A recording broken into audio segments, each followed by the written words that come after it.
AITAH for telling my niece that the family does not like her fiancé and that I won't be at her wedding? So, for context, there is a 21-year age gap between myself and my eldest brother.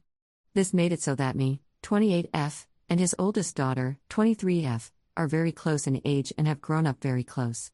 I am very much the favorite aunt and have always considered us friends, not just family. She comes to me when she has a problem she doesn't want to talk to her parents about.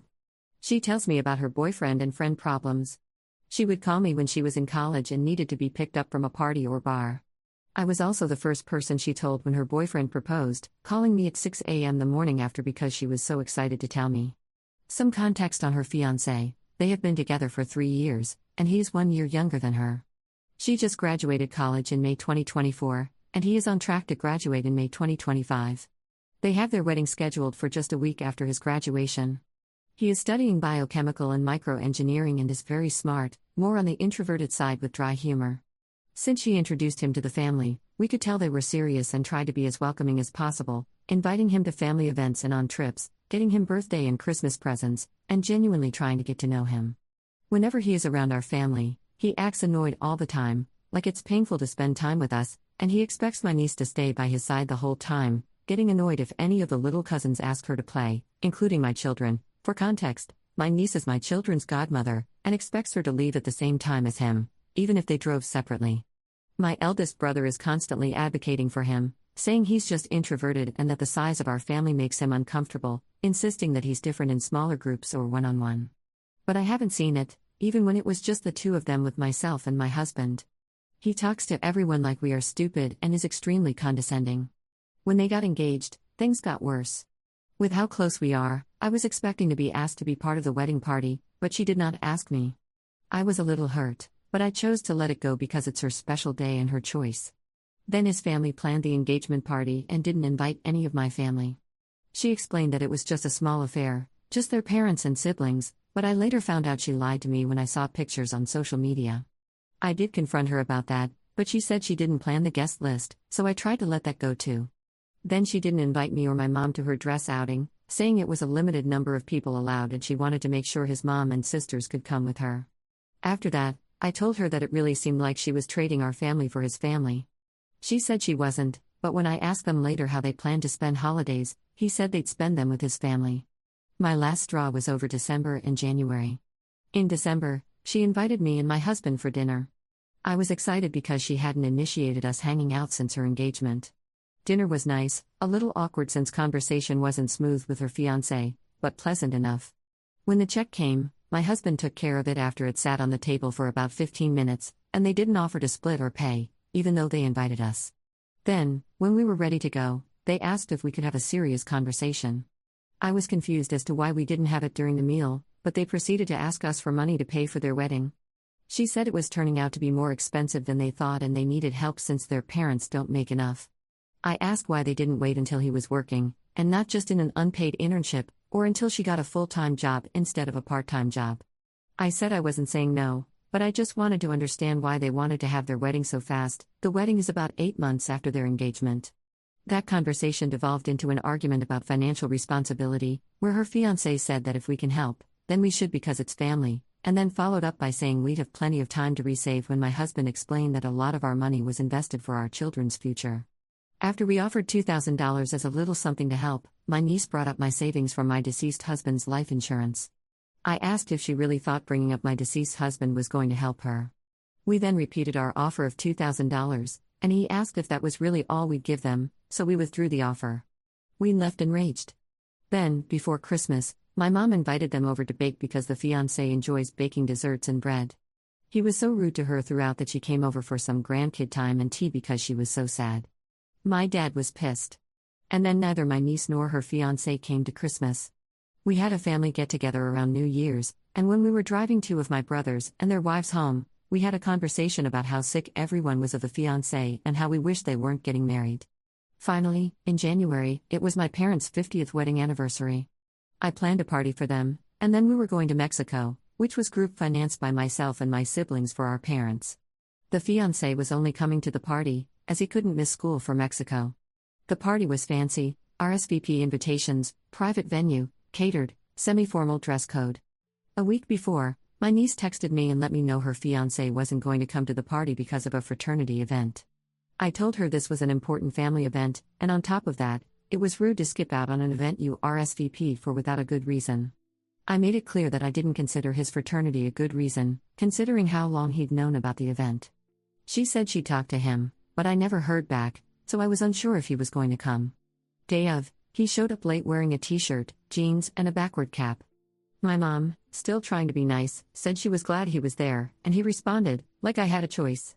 He then stayed in his seat, not speaking to the people at his table or participating in the activities. About halfway through, we were taking a family picture and invited him to be in it, and he said, "This isn't my family." My mom started crying and excused herself to the bathroom. I pulled him aside and snapped. I told him that if he didn't want to be in this family, to get the F out. I said I was tired of dealing with his attitude and disrespect, and pretending to like him, and told him to leave. When my niece went to follow him, I told her that if she went with him, she should forget coming to Mexico with us. She didn't follow him, but she made it clear that she was upset that he'd been kicked out. The adults in the family, about 12 of us, sat down with her to air out our grievances about the fiancé so she'd understand the extent of the problem, but she still defended him, saying that we just didn't know him as well and that we made him uncomfortable. After that conversation, I told my husband that I just couldn't act like nothing was wrong anymore. So we declined the RSVP to the wedding. She texted me asking why we said no, and I met her for coffee. I explained to her that I didn't feel I could support her marriage, that he wasn't a good person, and I felt like her independence and everything that was special about her was disappearing behind his expectations. She disagreed and told me I just didn't understand. She then told me that if I really cared about her, I should suck it up and come to her wedding. So, am I the jerk here? Should we go to the wedding? And was I wrong for telling her in the first place? /relevant comments. Commenter. Not the jerk, but I don't think you are seeing things clearly. The guy made her own grandma cry, and she defends him. You all act as if he is the problem here, but she is choosing him. She is defending him. He is that way because she allows it to be. He made her grandma cry, and she still said you were all in the wrong. She is not some silly child blinded by love. She sees what he does but still chooses him when he so blatantly disrespects all of you. She is the jerk here. Well, the fiancé too, of course, but it wouldn't matter if she were not choosing him. Stop believing she is just some misguided child. She's an adult and making very clear choices. Commenter 2. I like how when asking for money y'all are all family, but when it's time to take a picture y'all aren't family. I would let your niece know that while you don't support her marriage, you support her and will be there if she needs to leave. Commenter 3. She is in an abusive relationship, and it is escalating. He is absolutely trying to isolate her and control her. He definitely plans to cut her family out and only allow his family. I would just tell her that you can't support this abusive relationship and she is the one that isn't understanding. Tell her you love her and that you will help her get out when she realizes how abusive he is. Adds an edit to her post. My niece was raised in a Christian household, and she chose to maintain her faith while in college when she lived independently, on scholarship and student-subsidized housing with one roommate, away from her parents for 4 years. From what I understand, her fiancé is too. They don't live together, and they don't do overnights by their choice. She has returned to living with her parents because she is broke and unmotivated, and he lives in a frat house. Her parents also expect her to follow their rules, including a curfew, while living at home, in respect for the routine that's been established for her special needs sister. So while I agree with the assessment that he's setting her up to be isolated, they aren't currently in a situation that allows for the privacy needed for financial or emotional abuse. I do also think he's a narcissist. She agreed to sit down and talk with me again, and I was able to better articulate my concerns for her future and what she is setting herself up for, as well as my concerns about him. We are still not going to the wedding. I explained to her that part of it is because I love her. That ultimately it's supposed to be a special day for her, and with the way I feel about him, I would object to the union in front of everyone rather than privately. I told her that whatever she chooses, I am always specifically in her corner and that I hope she will still want to spend time with me and my kids, but more than that, to know that she can come to me anytime for anything. And that for her sake, I do hope I'm wrong about him. We did get her a few things off the registry that I knew were more for her than for him. She said she would think about everything, so we'll see what happens between now and then. And to the person who said they thought I didn't think it through regarding what this might mean for the future, I can assure you I did. My family means the world to me, and I don't want to hurt her or my relationship with her, but we got to the point where I couldn't stay quiet and pretend like there wasn't anything wrong. Thanks to everyone for the input, It really helped me organize my thoughts and think through everything that's happened. Update 2 months, 2 weeks later. So, I honestly wasn't sure if I was going to have anything else to update after my husband and I decided not to go to the wedding, and I figured if I did have more to update, it wouldn't be until after the wedding. But holy hell was I wrong. I figured I'd share since so many people were invested and gave great advice when I needed it before. So first off, my daughter and I ended up going to the bridal shower at the end of April. My niece asked me repeatedly to come, and I figured that things would be relatively drama-free since the fiancé doesn't get to come to that. I asked in advance if she was sure she wanted my daughter to come since she is under 10. I was assured that there would be other children there and that my niece really wanted her goddaughter there. Skip to the day of, and my daughter was the only child. One of my sisters-in-law even told me she was told not to bring her 3 daughters, 1 older and 2 younger than my daughter. The maternal aunt kept scolding my daughter for touching things even though I was keeping an eye on her and she did no such thing. The mother of the groom asked if I was purposely trying to ruin the event, and the groom's sister said it was rude of me to bring her. I was ready to just walk out, but the bride's 19-year-old sister took my daughter to play in her room upstairs. My other niece that took her upstairs has special needs and had said she was feeling overstimulated, but the bride was still upset that she didn't stay downstairs for the whole event. The bride never even said hi to my daughter, making her feel very sad when we went home. We played those how well do you know the bride games, which I won, prompting my niece to say that I was basically her best friend, causing an awkward silence as the room became confused as to why I wasn't in her wedding party. Extra special surprise for me when I found out that all the groom's sisters are in her bridal party, but her best friend and her own sister are not. About a week later, we got together to celebrate my dad's birthday. When my mom invited them, the fiancé responded, "If I don't have anything better to do, then I might come." My mom didn't hear anything else, so she assumed he wasn't coming, and when he showed up, she had to set a place for him, prompting him to play victim and say we don't want him around. He then had to be asked to put his phone away at the table while we were all eating, and no one else had their phones with them. The final straw for my parents was twofold. They asked about the rehearsal dinner because you'd think the grandparents of the bride would be invited. They were told it was wedding party only, which basically includes the groom's whole family. I later found out through other people that the groom's grandparents were going to the rehearsal dinner because they came from out of state and wanted as much time with the grandkids as they could get. I kept that tidbit to myself because I didn't want my parents to be more hurt than they were already feeling. They then had the audacity to ask my parents to hang out with the bride's sister since she doesn't do well staying at home alone and they would all be busy at the dinner. The second thing was that the bride asked my mom what she'd be wearing to the wedding, specifically asking if she was going to be buying a new dress. My mom said that she wasn't buying something new because she already had a nice dress. My niece responded that my mom dresses old-fashioned and frumpy and that she didn't think anything she already had would be appropriate for the wedding. My mom is very stylish for her age, mid-70s, and the dress she had picked out was gorgeous. My mom told her that she was being rude but that she would give her the benefit of the doubt because planning a wedding was stressful and sent her a picture of the dress. She then told my niece that she had gotten it for her best friend's daughter's wedding and had only ever worn it that once, so my niece hadn't seen it before. My niece responded, "I guess it's okay." My mom felt very defeated, and my dad had had enough. He responded on their behalf with, "From our various interactions, it does not seem that you want us to be participants in your special day. Your grandmother and I will no longer be attending your wedding." They returned their wedding gifts. My husband and I decided to do the same. Now, from my side of the family, the only ones that are going are 2 of my 5 siblings, one because it's his daughter, and one because his wife is playing the guitar during the ceremony and he did not want her going alone. She does piano or acoustic guitar accompaniment for special events professionally, and she had committed before the bulk of the drama happened, and did not want to harm her professional reputation by backing out last minute. That brother has let everyone know that they will not be staying past the ceremony, that his kids are hanging out with Grammy and Gramps, and that he is going full petty by wearing jeans, a t-shirt, and a hat, just like the fiancé did to our parents' 50th anniversary celebration. That's all I've got for now, and I don't know what else could happen at this point, but I'll keep you updated. Wedding is 1 week away. Top/relevant comments. Commenter. Is your niece using him and his obvious disrespect for your family as her own little rebellion against a stifling home life and upbringing? I know I'd be rebelling like F if I was mid-20s, still living with my parents at their insistence, and they imposed a damned curfew on me. Having her fiancé be the one taking the fire and the blame will make it so much easier for her to go low contact and live her own life without the restrictions and expectations piled on her by her birth family. Do you know if she wanted to move in with him before the wedding but her parents had a screaming fit about it? That might be why they want to get married so quickly, just so she can get out from under her parents' roof and rules. Op's response: not their insistence. She has a part-time job and can't afford to live anywhere else.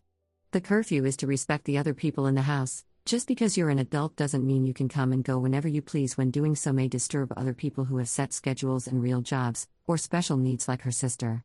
Especially when the said individual is contributing a big fat nothing to the finances and upkeep of the home. It's less of a curfew and more of a be home by a certain time or make other arrangements sort of thing. She lived with a roommate in college because she got a big scholarship and subsidized housing. My family is religious but not pushy and very open-minded. A few of us have walked away from the faith or established our own beliefs. It was their decision not to move in together before this, and I'm sure a contributing factor to that was him being very happy and content in his fraternity house and her being unable to afford something on her own. She's certainly not a religiously oppressed little victim here, just to be clear. I do see how in the first post I conveyed it that way, but a better way to put it would be that they both grew up in a Christian upbringing and chose to make decisions based on those personal beliefs. Commenter 2. So, why did you let those relatives talk to your daughter like that and behave like that instead of setting the record straight? I quite literally have it in writing that my daughter is wanted here, so how about you take it up with the ex if you disagree? Now get away from my daughter and leave her alone. Op's response: the only one who spoke directly to my daughter was my niece's aunt on her mother's side. I told her that if there was a problem, she needed to come to me. We've both known each other for as long as I can remember, and that was pretty much the end of it. I also told my daughter that she didn't do anything wrong. Everyone else was either talking to me or not so subtly talking about it behind my back. My daughter didn't hear any of that. She was just bored and felt uncomfortable because there wasn't anyone other than me and the younger of the nieces for her to talk to or play with. Like I said, I was ready to just leave when she was taken upstairs to play. Ultimately, her afternoon was fine. She was sad because she knew the party was for Gigi, as she calls her, and that she didn't even get to say hi. Op on her niece and the fiancé's plans after graduation and wedding. They got a one-bedroom apartment lined up that had to be co-signed by a parent. He also had a conditional offer from the place he interned with during school, pending his graduation, which just happened last weekend. Yes, their wedding and his graduation are only 2 weeks apart. No, none of us went to his graduation. So after their honeymoon, he should have a big boy job. Why was Op's daughter the only child invited to the bridal party? I did not. It kind of seemed like a wires-crossed situation. Sil with the little nieces was told no by Sil, who is the mother of the bride, but I was told yes by the bride. So my guess is just poor communication between the two of them. Additional information from Op after reading comments. So to address a few things I've noticed popping up, the reason the fiancé was invited to family dinner was my mom. We, her children, have asked her to stop inviting him to things because he always inevitably ruins the atmosphere, but she is part of the generation where family always gets another chance and you do everything to keep the peace. We are slowly but surely helping her establish and keep healthy boundaries, but she was also holding on to hope that she would be gaining a grandson and not losing a granddaughter. My niece is absolutely contributing to the problem. She didn't used to be this way. As I've said before, we were good friends. She's the godmother to my kids, and she was in both my weddings. I noticed her becoming more self-centered as she gained independence in college. I hoped it would get better, but it's gotten worse, contributed to by the dirtbag and his family. I'm trying to find the balance in letting her know I love her and that if she's in trouble or needs help, we are here, but that her current attitude and actions are unacceptable and unsupported. Sometimes she does acknowledge that he's rude but also always has an excuse lined up like school stress, internship workload, bad day, stuff like that. It always comes back to, he's a good guy, and we just don't know him well enough. I think my brother is in denial and doesn't want to admit that his daughter is getting into a bad situation. He's full of all the excuses too, i.e., introverted, not comfortable with large groups, stressed, tired, smart to the detriment of social skills. We've heard it all. Kind of hard to ignore when your whole family decides not to show up to the wedding though, so maybe it'll kick some sense into him. He was very angry when I sent him screenshots of the text between his daughter and our mom though, so I'll give him props for that one. Wedding update. So I made an update post, but after being up for an hour, people were being terrible because it wasn't the drama they were looking for, so I took it down. This is my family, not a soap opera. So all I'm going to say is we reconciled enough to go to the wedding and help with quite a few things throughout the week.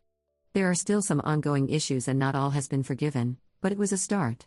The wedding was beautiful, and my niece was super happy. That's all. Editor's note. I was not able to find the deleted update, and Op has been inactive on Reddit since leaving that final bit of information, But she had this to say when told by a commenter that her niece is being set up to be abused. If she's abused, I hope she does come to us for help, and I don't consider that entitlement. Through all of this, we've done our best to make it clear that while we don't support her current actions and attitude, we are here to help if she is in trouble. There will be no "I told you so." There will simply be, "You've been hurt, but you are safe here."